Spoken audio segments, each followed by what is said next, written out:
નમસ્કાર મિત્રો, આજે સૌથી મોટા અગત્યના તમામ મિત્રો માટે 14 મોટા સમાચાર આવી ગયા છે। 16 તારીખ 17 તારીખે ક્યાં ક્યાં વરસાદ પડશે જાણી લ્યો। ધોરણ 12ના વિદ્યાર્થીઓ માટે ખુશ ખબર, સ્માર્ટ મીટરને લઈને હવે ભારે વિરોધ થઈ ગયો।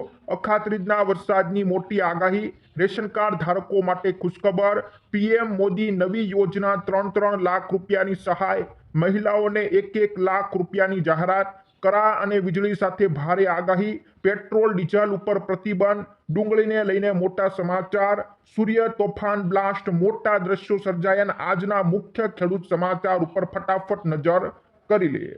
તો મિત્રો, સૌથી પહેલા તમામ મિત્રોને જણાવી દઈએ કે આજે ક્યાં ક્યાં વરસાદ પડવાનો છે। તો આજે અમદાવાદ, ગાંધીનગર, મહેસાણા, પાટણ, દાહોદ, છોટા ઉદેપુરમાં વરસાદની આગાહી કરવામાં આવી છે। આની સાથે સાથે બનાસકાંઠા, સાબરકાંઠા, અરવલ્લી, મહીસાગર, પંચમહાલ, ખેડા, નર્મદા, તાપી, ડાંગ, નવસારી, વલસાડની અંદર પણ આગાહી કરવામાં આવી છે। 16 તારીખની આગાહી છે। 17 તારીખની વાત કરીએ તો સુરત અને વલસાડની અંદર એટલે કે દક્ષિણ ગુજરાતમાં 17 તારીખે વરસાદ રહેશે। તો 16 અને 17 તારીખે હવામાન વિભાગે આગાહી કરી છે। તો ધોરણ 12ના વિદ્યાર્થીઓ માટે ખુશ ખબર આવી ગઈ છે। ધોરણ 12ની અંદર પહેલી વાર હવે best of you no no option મૂકવામાં આવ્યો છે। ધોરણ 12ની પરીક્ષાનું રિઝલ્ટ આવ્યા બાદ હવે જે વિદ્યાર્થીઓને અસંતુષ્ટ છે, પોતાના માર્ક સારા નથી, એના માટે પહેલી વાર બેસ્ટ ઓફ યુ નો એનો ઓપ્શન આ વખતે પરીક્ષા લેવામાં આવશે। Best of you no option આપીને પરીક્ષા લેવામાં આવશે, જેમાં જે વિદ્યાર્થી પાસ થઈ ગયા છે એ વિદ્યાર્થીએ પોતાના માર્ક સુધારવા માટે જો ફરીથી પરીક્ષા આપવા માંગતા હોય તો એવા વિદ્યાર્થીઓ પૂરક પરીક્ષા આપી શકશે। પૂરક પરીક્ષા આપીને જે વિદ્યાર્થીઓ માર્ચમાં લેવાયેલી પરીક્ષા અને પૂરક પરીક્ષામાં જે સારા માર્ક હોય એ બંને માર્ક મેળવીને પોતાના ઊંચા પરિણામની પસંદગી કરી શકે। એ માટે આ વખતે ધોરણ 12ને લઈને મોટા સમાચાર આવી ગયા છે। Best of you no option આપવામાં આવ્યો છે। જો વિદ્યાર્થીને સારા માર્ક નથી મળ્યા, ફરીથી પરીક્ષા આપવી હોય તો એમના માટે આ સૌથી મોટી ખુશખબર તમામ વિદ્યાર્થીઓ માટે આવી ગઈ છે। ત્યાર પછીના મિત્રો સમાચાર આવી ગયા છે। સ્માર્ટ મીટરને લઈને હવે ભારે વિરોધ, ભારે હોબાળો થઈ ગયો છે। નવા સ્માર્ટ મીટર ઘરે ઘરે લગાવવામાં આવી રહ્યા છે, પરંતુ આ સ્માર્ટ મીટર મુદ્દે હવે સ્થાનિકોમાં ભારે રોષ જાગ્યો છે। કઈ બાબતને લઈને રોષ જાગ્યો છે તમામ મિત્રોને જણાવી દઈએ તો મોટી સંખ્યામાં સ્થાનિકો એકઠા થયા છે અને આ સ્માર્ટ મીટરનો વિરોધ કરી રહ્યા છે, કારણ કે લોકોને જાણ કર્યા વિના જ ઘરે જઈને સ્માર્ટ મીટર લગાવી દેવામાં આવે છે। ઘરના સભ્યોને પૂછવામાં પણ નથી આવતું અને જૂના મીટર કાઢીને નવા મીટર લગાવી દેવામાં આવે છે। સ્માર્ટ વીજ મીટર માટે દરેક મિત્રો પાસે એન્ડ્રોઈડ ફોન હોવો પણ ફરજિયાત છે। એ પણ એક મોટી તકલીફ છે। સ્થાનિક મહિલા નગર સેવકાની આગેવાનીની અંદર આ ભારે વિરોધ કરવામાં આવ્યો છે અને ફરીથી જૂના મીટર ફરી પાછા લગાવી દેવા માટે વિનંતી કરવામાં આવી છે। એટલે કે સ્માર્ટ મીટરનો વિરોધ કરવામાં આવી રહ્યો છે। કોઈ પણ લોકોને સ્માર્ટ મીટર લગાવવું નથી। તો સ્માર્ટ મીટરને લઈને ભારે વિરોધ થયો છે। તો આ તરફ અખાત્રીજને લઈને અંબાલાલ પટેલે મોટી આગાહી કરવામાં આવી છે।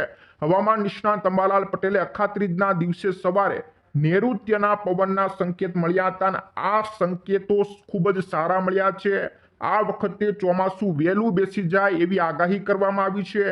મે મહિનાના અંતમાં અને જૂનની શરૂઆતમાં અરબી સમુદ્રની અંદર એક વાવાઝોડું ઉત્પન્ન થાય, ચક્રવાત સર્જાઈ જાય એવી પણ આગાહી કરી છે।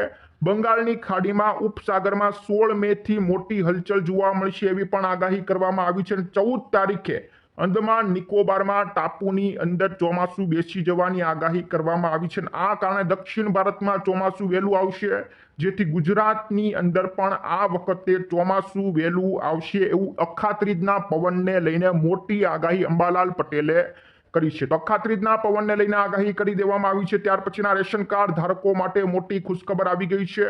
હવે એનએફએસએ હેઠળ વધુને વધુ કુટુંબો આવરી લેવામાં આવે। એનએફએસએ યોજના હેઠળ મફતનું અનાજનો લાભ મળે એને માટે સરકાર દ્વારા મોટો નિર્ણય કરવામાં આવ્યો છે।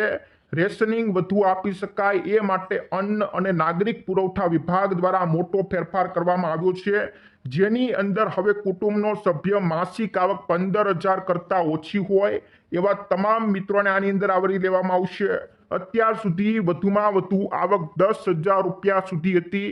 10,000 રૂપિયાથી વધુ આવક હોય તો આ યોજનામાં તમને લાભ નહોતો મળતો, પરંતુ હવે આવક મર્યાદા વધારીને 15,000 સુધી કરવામાં આવી છે, એટલે 15,000 રૂપિયા સુધીની આવક હોય તો પણ તમને આની અંદર લાભ મળવા પાત્ર રહેશે, એટલે કે 15,000 રૂપિયા સુધી તમને NFSA યોજના હેઠળ મફતનું અનાજ મળવા પાત્ર રહેશે. તો રાશન કાર્ડ ધારકો માટે આ મોટી ખુશખબર આવી ગઈ છે. ત્યાર પછીના મિત્રો આજના મુખ્ય ખેડૂત સમાચાર ઉપર નજર કરી દઈએ તો મ્યાનમારના આગાહીકારો જણાવે છે કે દેશમાં 9 તારીખથી 14 જૂન વચ્ચે ચોમાસું પહોંચવાની આગાહી કરવામાં આવી છે. જૂન મહિનાની 9 તારીખથી 14 તારીખ વચ્ચે ચોમાસું બેસી જાય એવી આગાહી છે. બંગાળની ખાડીમાં વિક્ષોભને કારણે ચોમાસું મોડી આવવાની પણ આગાહી કરવામાં આવી છે. ત્યારે આ તરફ ધાણાની બજારની વાત કરીએ તો ધાણાની બજારમાં નાના વાયદાને કારણે અત્યારે ભાવમાં સતત ઘટાડો થઈ રહ્યો છે. ધાણાની બજારના ભાવ ઘટી રહ્યા છે. સફેદ તલની વાત કરીએ તો સફેદ તલમાં અત્યારે 60 રૂપિયા પ્રતિ મણે વધારો જોવા મળ્યો છે. જીરુની બજારની વાત કરીએ તો જીરુની બજારમાં અત્યારે વધઘટ છે અને બે તરફથી ભાવ અથડાતા જોવા મળ્યા છે. ડુંગળીની વાત કરીએ તો નવી ડુંગળીની આવકો વધતા ભાવમાં સુધારો થયો હતો, પરંતુ હવે ફરીથી ભાવ ધોવાઈ ગયો છે અને ફરીથી ભાવ નીચો જોવા મળ્યો છે. આ હતા આજના મુખ્ય ખેડૂત સમાચાર. ત્યાર પછીની મોટી યોજના, વડાપ્રધાન મોદીએ એક નવી યોજના બહાર પાડી જેની અંદર 3 લાખ રૂપિયા સુધીની સહાય મળવા પાત્ર રહેશે. આ યોજનાનું નામ છે પ્રધાનમંત્રી વિશ્વકર્મા કૌશલ્ય સન્માન યોજના. આની અંદર શહેરી અને ગ્રામ્ય વિસ્તારમાં વસતા 18 પ્રકારના વ્યવસાયો સાથે જે પણ સંકળાયેલા છે એ તમામ નાના વેપારીઓને 3 લાખ સુધીની આર્થિક સહાય આપવામાં આવશે. સાથે સાથે એને તાલીમ પણ આપવામાં આવશે. તો 18 પ્રકારના વ્યવસાયોમાં કયા કયા વ્યવસાય સંકળાયેલા છે તો લુહારી કામ કરતા હોય, સુથાર હોય, કુંભાર હોય, મોચી હોય, દરજી હોય, માળી હોય, ધોબી હોય, બોટ નાવડી બનાવનાર હોય, હરાણિયા હોય, ટોપલા ટોપલી બનાવનાર હોય, કડિયા હોય, સાવરણી કારીગર હોય, માછલી પકડવાની જાળી બનાવનાર હોય, શિલ્પકાર હોય, રમકડાના કારીગર હોય, આ તમામ 18 પ્રકારના વ્યવસાય સાથે સંકળાયેલા તમામ નાના વેપારીઓને 3 લાખ સુધીની આર્થિક સહાય આપવામાં આવશે. સાથે સાથે એને તાલીમ પણ આપવામાં આવશે. સરકારે એક નવી યોજના PM વિશ્વકર્મા યોજના શરૂ કરી છે.